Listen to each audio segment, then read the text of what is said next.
Welcome to our channel. आज का कहानी शुरू करने से पहले जल्दी से बेल आइकन को दबाकर हमारे चैनल को सब्सक्राइब कर दीजिए और नए नए कहानी देखने का मजा लीजिए।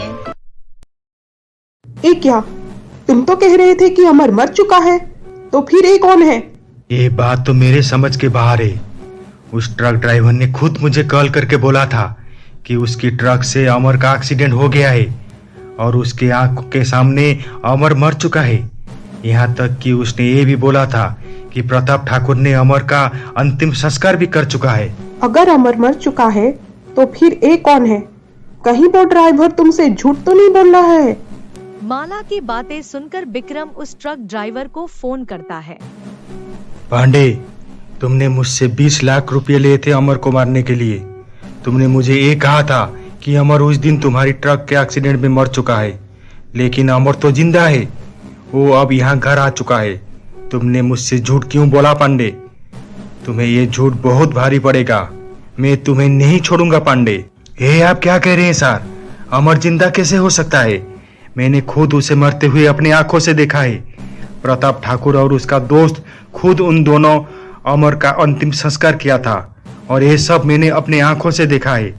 मेरा भरोसा कीजिए सर, मैंने आपसे कोई झूठ नहीं बोला है। मैं अपना कोई भी काम बीच में नहीं छोड़ता। अमर मर चुका है। अगर अमर मर चुका है तो एक कौन है जो हमारे घर में है? ये तो मैं नहीं जानता, लेकिन अमर मर चुका है। मैं अब रखता हूँ, मेरा बहुत सारा काम है। माला, पांडे की बातें सुनकर ऐसा लग रहा है कि वो झूठ नहीं बोल रहा है। दाल में कुछ काला है। मतलब तुम कहना क्या चाहते हो? यही कि हो सकता है कि अमर का बहुरूपिया है जो यहाँ अमर का जायदाद लेने के लिए आया हो। हमें उस पर नजर रखना होगा माला। और ऐसे भी तुमने ये नोटिस किया, जब अमर घर आया उसे देखकर प्रताप ठाकुर और उस डॉक्टर का होश कैसे उड़ गए थे? वो दोनों अमर को देखकर हैरान कैसे हो गए थे? तुमने ये देखा था ना? हाँ विक्रम, तुम सही बोल रहे हो। मैंने प्रताप ठाकुर को देखा था। वो अमर को देखकर एक पल के लिए हैरान हो गए थे, मानो कि जैसे वो अमर की भूत देख लिए हो। लेकिन हमें कैसे पता चलेगा कि यह लड़का अमर नहीं है? हम प्रूफ कैसे करेंगे? बस उस पर नजर रखना होगा माला।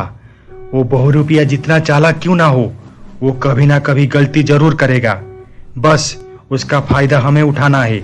उसे रंगे हाथ हमें पकड़ना है। हाँ, तुम सही बोल रहे हो। उस लड़के के ऊपर हमें नजर रखना होगा। दादी, खीर बनने में और कितना समय लगेगा? बस हो गया अमर, मैं अभी लेकर आई। ये लीजिए, सबके लिए खीर। हम सब साथ में खीर खाएंगे। दादी, आप पहले दादाजी और डॉक्टर दादाजी को खीर दो। इन दोनों की वजह से ही मैं आपके सामने सही सलामत हूँ, इसलिए इस खीर पर पहला हक उन दोनों का है। लीजिए दादाजी, खीर खाइए। आज दादी आपको डांटेगी नहीं। आप थोड़ा खीर खा सकते हैं। थोड़ा खीर खाने से आपको कुछ नहीं होगा। खाइए दादाजी। मुझे भूख नहीं है। ए क्या जी, पहले तो मना करने पर भी आप खीर छुप छुप कर खाते थे, लेकिन आज मैं और अमर सामने से आपको दे रहे हैं और आप खीर खाने के लिए मना कर रहे हैं। हो क्या गया है आपको? मैं देख रही हूँ आप आज जब से दिल्ली से वापस आए हैं तब से एकदम से चुपचाप और खोए खोए से लग रहे हैं। क्या हुआ है आपको? अरे दादी, दादाजी टायर्ड हो गए हैं। वहाँ दिल्ली में मेरे पीछे इतना भागदौड़ किए थे कि अब दादाजी थक चुके हैं, इसलिए अब उनको आराम की सख्त जरूरत है। हाँ अमर, तू सही बोल रहा है। सुनिए जी, आप एक खीर खाकर थोड़ा आराम कीजिए, आपको अच्छा लगेगा। अमर और गायत्री की बातें सुनकर प्रताप ठाकुर वहाँ से चले जाते हैं। अगले दिन गायत्री का बर्थडे होता है।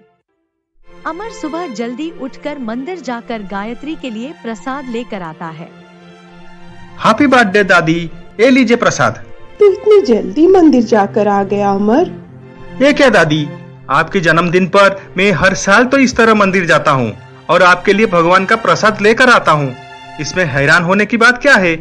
जल्दी से प्रसाद लीजिए दादी। दादाजी, आप भी लीजिए। अमर की बातें सुनकर फिर से प्रताप जी हैरान हो जाते हैं। अरे, आप इस तरह अमर को हैरान होकर देखे क्यों जा रहे हैं? उसके हाथों से प्रसाद लीजिए ना। अच्छा, आप दादा और पोता बात कीजिए, मैं अभी आती हूँ। तुम कौन हो? ये कैसे सवाल कर रहे हो दादाजी? मैं अमर, आपका पोता। तुम अमर नहीं हो और ना ही मेरा पोता हो। दादाजी, आपकी ये बातें अगर दादी सुनेगी ना तो उनसे डांट खाओगे। मैं तुम्हें ये पूछा ना कि तुम कौन हो और यहाँ क्यों आए हो। तुम मेरा अमर नहीं हो। दादाजी, ये आप क्या कह रहे हो? ये बात जो भी सुनेगा उसे ये लगेगा कि आप पागल हो गए हो, क्योंकि मैं तो अब ठीक होकर आया हूँ। अमर, जरा आना बेटा। दादी मुझे बुला रही है, सो एक्सक्यूज मी।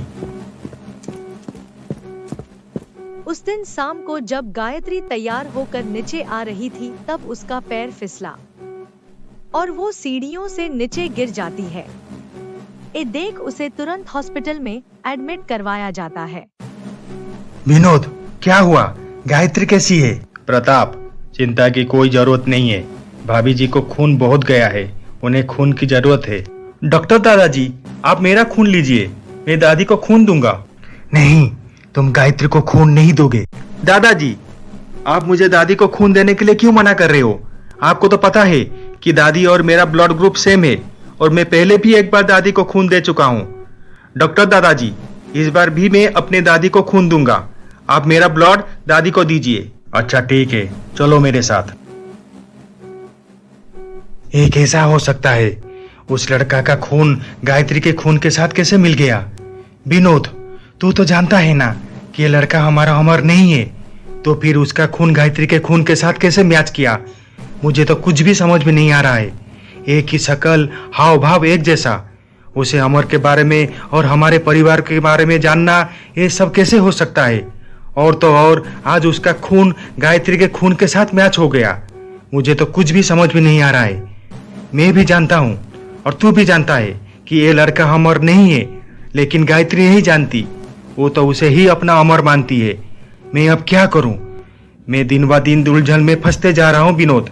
मुझे कुछ रास्ता नजर नहीं आ रहा है। तो मैं कहावत तो सुना होगा प्रताप, कि दोषी जितने भी चालाक क्यों ना हो, वो एक ना एक दिन पकड़ में आ ही जाता है।